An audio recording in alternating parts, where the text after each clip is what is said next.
ಎಲ್ರಿಗೂ ನಮಸ್ಕಾರ. ನೀವು ನೋಡ್ತಾ ಇದ್ದೀರಾ ಟಿವಿ ವಿಕ್ರಮ. ನಾನು ಮುಮ್ತಾಜ್ ಅಬ್ದುಲ್ ನೆಲ್ಲೆಡ್ಕ. ನೀವೇನು ಟಿವಿ ವಿಕ್ರಮವನ್ನು ಸಬ್ಸ್ಕ್ರೈಬ್ ಮಾಡದೇ ಇದ್ದರೆ ದಯವಿಟ್ಟು ಈಗಲೇ ಟಿವಿ ವಿಕ್ರಮವನ್ನು ಸಬ್ಸ್ಕ್ರೈಬ್ ಮಾಡಿ, ಹಾಗೆ ಬೆಲ್ ಐಕನ್ ಅನ್ನು ಕ್ಲಿಕ್ ಮಾಡೋದನ್ನ ಮರಿಬೇಡಿ.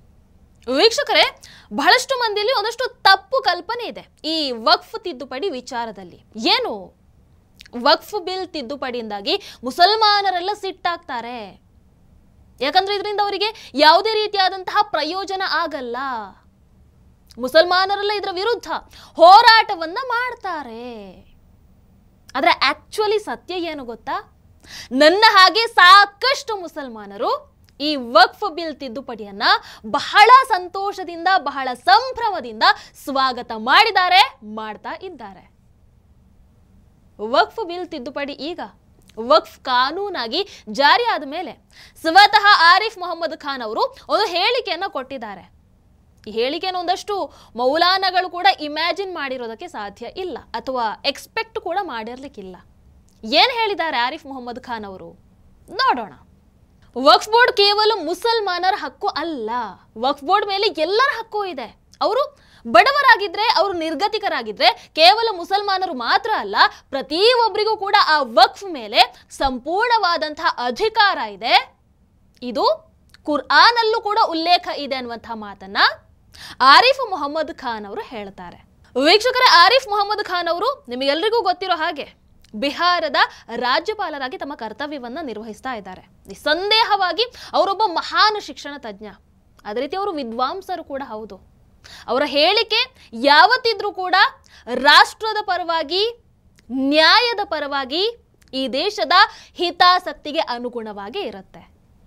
ಈಗ ಲೋಕಸಭೆ ಅದೇ ರೀತಿ ರಾಜ್ಯಸಭೆಯಲ್ಲಿ ಅಂಗೀಕರಿಸಲ್ಪಟ್ಟಿರುವಂತಹ ಈ ವಕ್ಫ್ ಬಿಲ್ ತಿದ್ದುಪಡಿಯ ಮೇಲೆ ಸುಪ್ರೀಂ ಕೋರ್ಟ್ ಅಲ್ಲಿ ಸುಮಾರು 15 ಅರ್ಜಿಗಳನ್ನು ಸಲ್ಲಿಸಲಾಗಿದೆ. ಸುಪ್ರೀಂ ಕೋರ್ಟ್ ಏಪ್ರಿಲ್ 15ನೇ ತಾರೀಕಿಗೆ ಇದರ ವಿಚಾರಣೆಯನ್ನು ಕೂಡ ಆರಂಭ ಮಾಡುತ್ತೆ. ವೀಕ್ಷಕರೇ, ಆದ್ರೆ ಈ ಮಧ್ಯ ದೇಶದ ಪ್ರತಿಯೊಬ್ಬ ನಾಗರಿಕನಿಗೂ ಕೂಡ ವಕ್ಫ್ ಬೋರ್ಡ್ ಮೇಲೆ ಹಕ್ಕಿದೆ ಅಂತ ರಾಜ್ಯಪಾಲರೊಬ್ಬರು ಹೇಳಿಕೆಯನ್ನ ನೀಡ್ತಾರೆ. ಹೇಗಿದೆ ನೋಡಿ, ಒಬ್ಬ ವಿದ್ಯಾವಂತ, ಒಬ್ಬ ಪ್ರಜ್ಞಾವಂತ ಮುಸಲ್ಮಾನರಾದಂತಹ ಆರಿಫ್ ಮೊಹಮ್ಮದ್ ಖಾನ್ ಅವರು ಇದನ್ನು ಒಪ್ಪಿಕೊಳ್ತಾರೆ, ಸಪೋರ್ಟ್ ಮಾಡ್ತಾರೆ. ಆದ್ರೆ ಒಂದಷ್ಟು ರಾಜಕೀಯ ಪಕ್ಷಗಳು ತಮ್ಮ ರಾಜಕೀಯ ಲಾಭಕ್ಕೋಸ್ಕರ, ತಮ್ಮ ಬೇಳೆಯನ್ನ ಬೇಯಿಸ್ಕೊಳ್ಳೋದಕ್ಕೋಸ್ಕರ, ವೋಟ್ ಬ್ಯಾಂಕ್ ಅನ್ನ ಭದ್ರಪಡಿಸುವ ಸಲುವಾಗಿ ವಕ್ಫ್ ತಿದ್ದುಪಡಿ ವಿಚಾರದಲ್ಲಿ ಮುಸಲ್ಮಾನರ ದಾರಿ ತಪ್ಪಿಸುವಂತ ಕೆಲಸವನ್ನ ಯಶಸ್ವಿಯಾಗಿ ಮಾಡ್ತಾ ಇದ್ದಾರೆ. ಇದು ನಾವು ಅರ್ಥ ಮಾಡ್ಕೊಳ್ಬೇಕಾದಂತಹ ವಿಚಾರ. ಆರಿಫ್ ಮೊಹಮ್ಮದ್ ಖಾನ್ ಅವರ ಈ ಹೇಳಿಕೆಯ ನಂತರ ವಕ್ಫ್ ಬಿಲ್ ಅನ್ನ ಯಾರು ವಿರೋಧಿಸ್ತಾ ಇದ್ದಾರೋ, ಆ ತಿದ್ದುಪಡಿಯನ್ನ ಯಾರು ವಿರೋಧಿಸ್ತಾ ಇದ್ದಾರೋ, ಎಸ್ಪೆಷಲಿ ಅದನ್ನು ವಿರೋಧಿಸ್ತಾ ಇರುವಂತಹ ರಾಜಕೀಯ ಪಕ್ಷಗಳ ನಾಯಕರು ಒಂದು ಸಲ ಕನ್ನಡಿಯಲ್ಲಿ ತಮ್ಮ ಮುಖವನ್ನು ತಾವೇ ನೋಡ್ಕೊಳ್ಬೇಕಾಗತ್ತೆ. ವಕ್ಫ್ ಬಿಲ್ ತಿದ್ದುಪಡಿಯ ಸತ್ಯ ಏನು ಅಂತ ಹೇಳಿದ್ರೆ, ಸರ್ಕಾರ ತಿದ್ದುಪಡಿ ಮಾಡಿರುವಂತಹ ಈ ಬಿಲ್ ಭಾರತಕ್ಕೆ ಆಗಿರಬಹುದು, ಭಾರತದಲ್ಲಿರುವಂತಹ ಮುಸ್ಲಿಂ ಸಮುದಾಯಕ್ಕೆ ಆಗಿರಬಹುದು, ಬಹಳ ಮಹತ್ವದ್ದಾಗಿದೆ, ಬಹಳ ಒಳ್ಳೆದಾಗೋದಿದೆ. ಎಸ್ಪೆಷಲಿ ಬಡ ಮುಸಲ್ಮಾನರಿಗೆ ಇದರಿಂದ ಬಹಳ ಪ್ರಯೋಜನ ಆಗೋದಿದೆ. ಇಷ್ಟು ವರ್ಷಗಳ ಕಾಲ ವಕ್ಫ್ ಹೆಸರಲ್ಲಿ ಆ ಹಣ ಅನ್ನುವಂಥದ್ದು ಏನಿದೆ, ಅಥವಾ ಆ ಪ್ರಯೋಜನ ಏನಿದೆ, ಅದು ಬೇರೆ ಯಾರನ್ನು ಹೋಗಿ ಸೇರ್ತಾ ಇತ್ತು. ಆದ್ರೆ ಇನ್ನು ಮುಂದೆ ಯಾರಿಗೆ ಸೇರ್ಬೇಕೋ, ಯಾರು ಅರ್ಹರೋ ಅವರಿಗೆ ಹೋಗಿ ಸೇರುತ್ತೆ. ವೀಕ್ಷಕರೇ, ಕುರ್ಆನ್ ನಲ್ಲಿ ವಕ್ಫ್ ಭೂಮಿ ಅಥವಾ ವಕ್ಫ್ ಆಸ್ತಿಯ ಬಗ್ಗೆ ನಿರ್ದಿಷ್ಟವಾಗಿ ಹೇಳಲಾಗಿಲ್ಲ. ಆದ್ರೆ ಯಾವ ಭೂಮಿ ಅಥವಾ ಯಾವ ಆಸ್ತಿಯನ್ನ ಅಲ್ಲಾಹನಿಗೆ ಕೊಡಲಾಗುತ್ತೋ ಆ ಭೂಮಿಯನ್ನ ಬಡವರಾಗಿರಬಹುದು, ಶೋಷಿತರಾಗಿರಬಹುದು, ವೃದ್ಧರಾಗಿರಬಹುದು, ಮಕ್ಕಳಾಗಿರಬಹುದು, ವಿಧವೆಯರಾಗಿರಬಹುದು, ಅವರು ಬಳಸ್ಕೊಳ್ಬೇಕು. ಈ ವಿಚಾರ ಅಲ್ಲಿ ಬರುತ್ತೆ. ಇದರ ಆಧಾರದ ಮೇಲೆ ಈಗ ಆರಿಫ್ ಮೊಹಮ್ಮದ್ ಖಾನ್ ಅವರು ಈ ರೀತಿಯಾದಂತಹ ಹೇಳಿಕೆಯನ್ನು ಕೊಟ್ಟಿದ್ದಾರೆ. ವಕ್ಫ್ ಹೇಳೋದು ಬಡವರಿಗೆ, ವಿಧವೆಯರಿಗೆ, ಅನಾಥರಿಗೆ, ವೃದ್ಧರಿಗೆ ವಕ್ಫ್ ಭೂಮಿ ಮೇಲೆ ಅಥವಾ ಅದನ್ನ ಬಳಸುವಂತಹ ಹಕ್ಕು ಇದೆ ಅಂತ. ಅಲ್ಲಾಹನ ಆಸ್ತಿ ಅಥವಾ ಅಲ್ಲಾಹನ ಭೂಮಿ ಕೇವಲ ಮುಸಲ್ಮಾನರಿಗೆ ಮಾತ್ರ ಅನ್ನುವಂಥದ್ದನ್ನ ನಿರ್ದಿಷ್ಟವಾಗಿ ಹೇಳಲಿಲ್ಲ ಅನ್ನುವಂಥದ್ದನ್ನ ಅವರು ಈ ಮೂಲಕ ಹೇಳಿದ್ದಾರೆ ಆರಿಫ್ ಮೊಹಮ್ಮದ್ ಖಾನ್ ಅವರು. ವೀಕ್ಷಕರೇ, ನಾನು ಆಗಲೇ ಹೇಳಿದ ಹಾಗೆ ಆರಿಫ್ ಮೊಹಮ್ಮದ್ ಖಾನ್ ಅವರು ಬಹಳ ದೊಡ್ಡ ವಿದ್ವಾಂಸರು. ನಿಮಗೆ ಗೊತ್ತಿರಬಹುದು, ಈ ಹಿಂದೆ ಅವರು ಕೇರಳದಲ್ಲಿ ರಾಜ್ಯಪಾಲರಾಗಿ ತಮ್ಮ ಸೇವೆಯನ್ನು ಸಲ್ಲಿಸಿದ್ರು. ಈಗ ಬಿಹಾರದಲ್ಲಿ ರಾಜ್ಯಪಾಲರಾಗಿ ತಮ್ಮ ಕರ್ತವ್ಯವನ್ನು ಸಲ್ಲಿಸ್ತಾ ಇದ್ದಾರೆ. ಇನ್ನು ಈ ವಕ್ಫ್ ತಿದ್ದುಪಡಿ ಬಿಲ್ ಬಗ್ಗೆ ಏಪ್ರಿಲ್ 15ನೇ ತಾರೀಕಿಗೆ ಸುಪ್ರೀಂ ಕೋರ್ಟ್ನಲ್ಲಿ ಚರ್ಚೆ ನಡೆಯೋದಿದೆ. ಬಹಳ ಮುಖ್ಯ ಆಗಿರುತ್ತೆ ಅದು. ಸುಪ್ರೀಂ ಕೋರ್ಟಲ್ಲಿ ಚರ್ಚೆ ನಡಿಬೇಕು, ನಡೆಯೋದೇ ಒಳ್ಳೆಯದು.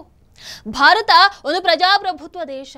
ಭಾರತದಲ್ಲಿ ಈ ರೀತಿಯಾದಂತಹ ವಿವಾದಿತ ವಿಚಾರ ಸುಪ್ರೀಂ ಕೋರ್ಟಲ್ಲಿ ಚರ್ಚೆ ನಡೆದು ಭಾರತದ ಎಲ್ಲ ಜನರು ಅದನ್ನು ಸ್ವೀಕಾರ ಮಾಡೋದೇ ಒಳ್ಳೆಯದು.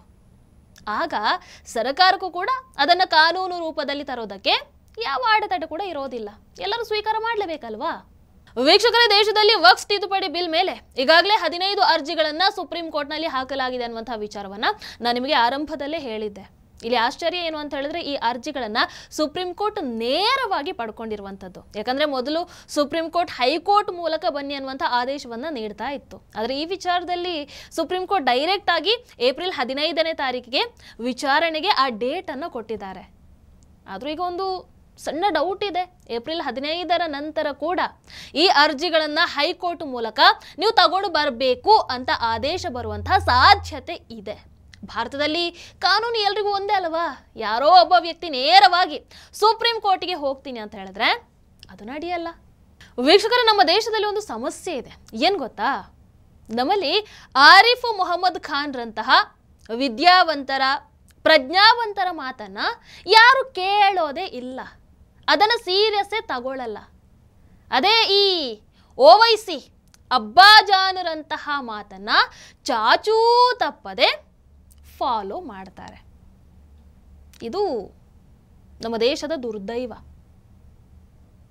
ಹೌದಾ ಅಲ್ವಾ? ನಿಮಗೇನು ಅನ್ಸುತ್ತೆ ದಯವಿಟ್ಟು ಕಾಮೆಂಟ್ ಮೂಲಕ ತಿಳಿಸಿ. ಹಾಗೆ ವಿಡಿಯೋ ನಿಮಗೆ ಇಷ್ಟ ಆದಲ್ಲಿ ಲೈಕ್ ಮಾಡಿ, ಶೇರ್ ಮಾಡಿ. ನಮಸ್ಕಾರ.